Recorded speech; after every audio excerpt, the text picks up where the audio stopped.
Hi, I'm E.D. Lewis, and welcome back to my channel. And this is a Dark Shadows review. I know I don't have the cane with me, it's over there, and I don't have the ring on. I sat down, got ready to film, and I was like, oh, I don't have my ring. Or the cane. Well, I'm not getting up, so it's going to be a lazy Dark Shadows review, I guess.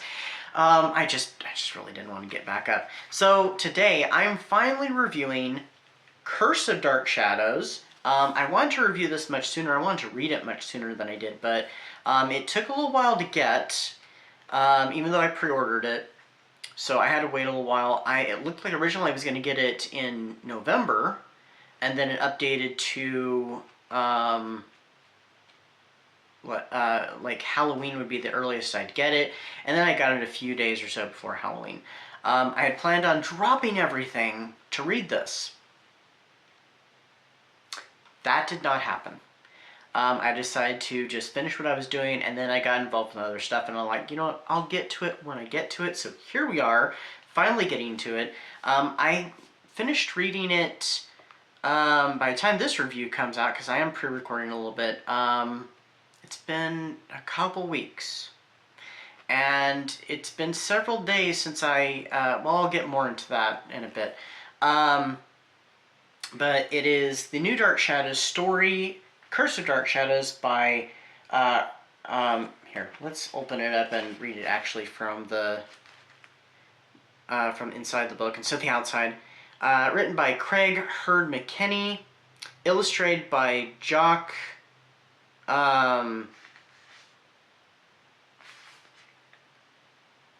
Gervasio. I'm hoping I'm pronouncing that name right. Color is by both Jock and May Gattini, and the cover art is by Nathan Uten. I hope I'm pronouncing all those names correctly. I'm so sorry if I have mispronounced any of the names. So this is the brand, like I said, this is the new one from Hermes Press, so it is available everywhere. So this one takes place in modern day. We, the TV show ended, and then it jumps ahead, to the now. Carolyn and David are the only Collins family members who reside at the House of Collinwood. Carolyn she's a parapsychologist, and she's invited some students to the House of Collinwood to help do some research, and also complete a special task that she promised her mother on her mother's deathbed.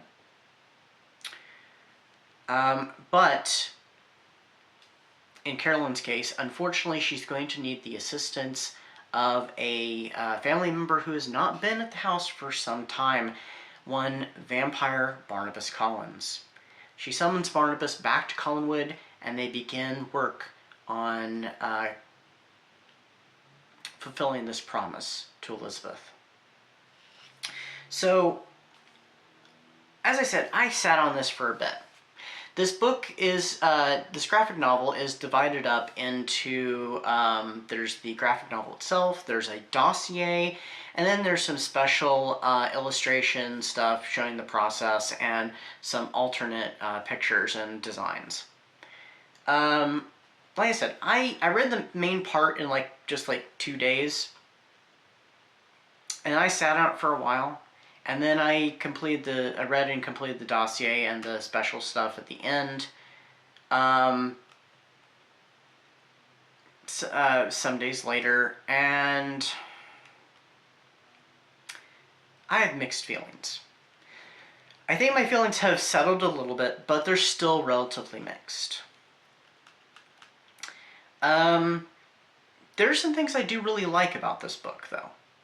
I do like that it deals with trauma, the aftermath of trauma, coping with trauma, and how this has changed the characters of Carolyn and David and Barnabas have all dealt with all this trauma. And there's also another character, Blank, or should I say Redacted. If you've read the book and you've read the dossier, you might get what I'm getting at. Of course, you'll know also who Blank or Redacted is. yeah, have all gone through trauma. So it's very real about that and how they all feel, how they all interact with each other. Um, I like that it included a nice little bunch of legacy characters. You know, I already said David, Carolyn, Barnabas. There is another legacy character who is a supporting character who lives in town and works at the Blue Whale. And there is a reference to, I'm assuming it's not someone else with the same name, but there's another reference. You don't see that person. And they do make some references and flashbacks to things from the show. So we get all that.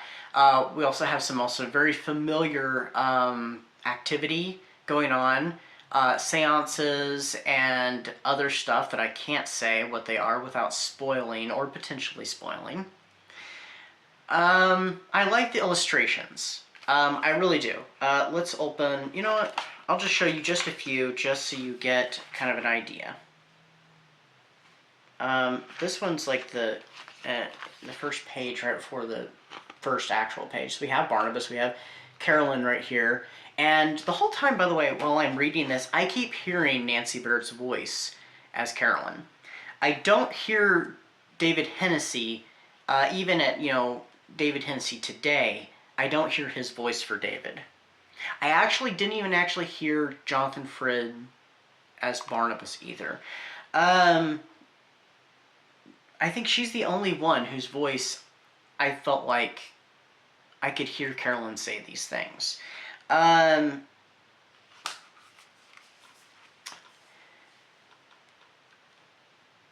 This book also left me with a bunch of questions, like Barnabas's life in Paris, because that's where he is. He's living in Paris at the time that he gets summoned back to Collinwood, and Carolyn's been trying to get a hold of him for a long time, and he only just now answers her and decides to come back.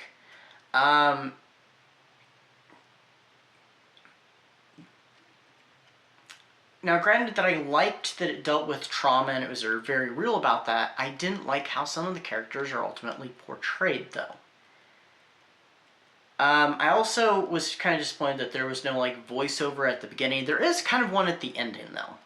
There's not really the voiceover at the beginning like the Dynamite comics had, which I thought was really nice. And some of those first couple issues of the Dynamite comics, there was at least one of them anyway that felt very much like the show, and the voiceover was so spot on. This didn't have a voiceover. I also found it very weird, and I'm a little mixed on this, technology being used at Collinwood. They have like a YouTube channel of stuff that's been going on at Collinwood where they filmed the stuff and put it on the internet of, you know, this ghost that they captured and they fought against Carolyn and her students. And it's all publicly known.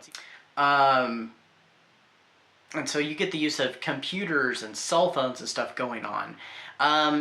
One of the characters I wasn't cared about how they were portrayed was the character of Blank or Redacted.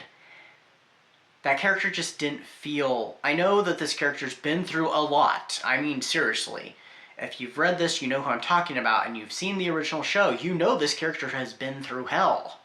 But it just did not feel like that character.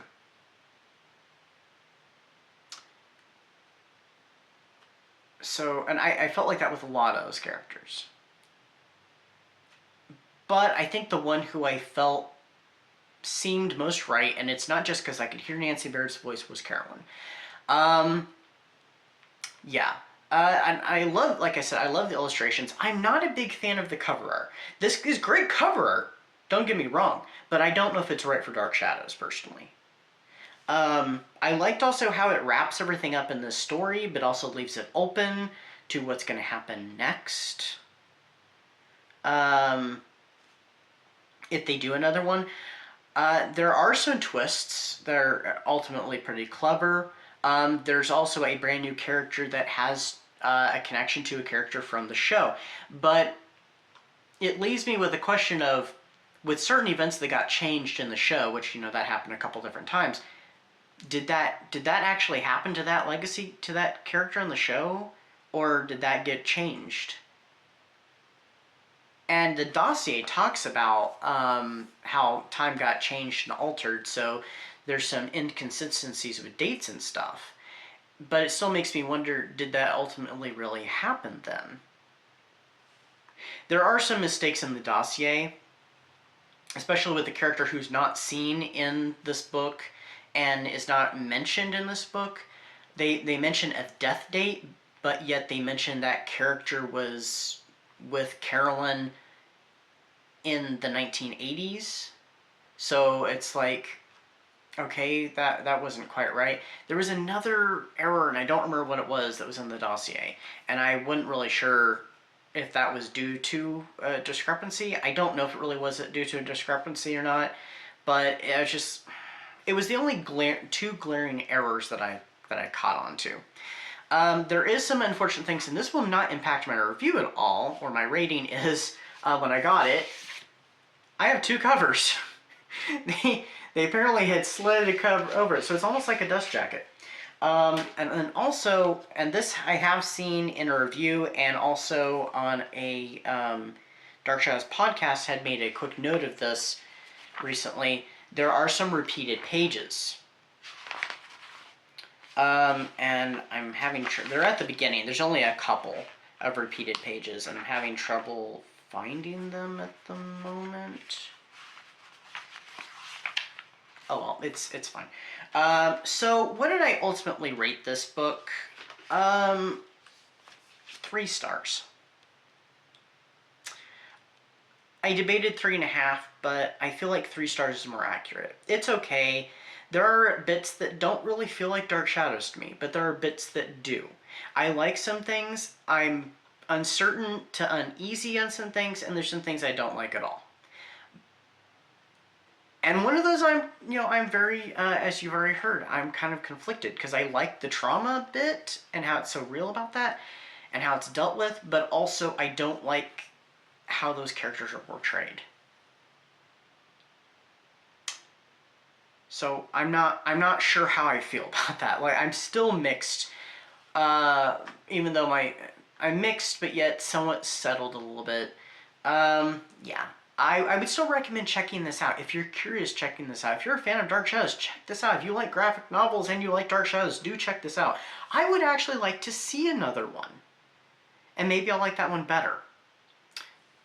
But, oh, there was something else. There was a character that was mentioned in here and appears, but I don't think it's a character from the show. Well, I mean, definitely it's not a character from the show, but they act like the character was a known friend of the family and to a couple of the characters, such as Carolyn.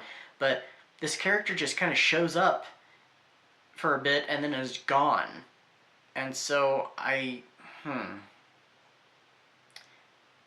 yeah, I don't know about that. Sorry, I had to stick in that note. I know I forgot something else, which I'll try and put it, and it had to do with the legacy character. I'll put that note in at the bottom of the screen earlier. But yeah, those are my thoughts. I wish that they were more positive, but I'm glad that I got it, though. And I would like to see more. So, yeah, check it out. But this is my honest opinion. So, anyway, until next time, stay safe, stay spooky, and I'll see you then. Bye-bye.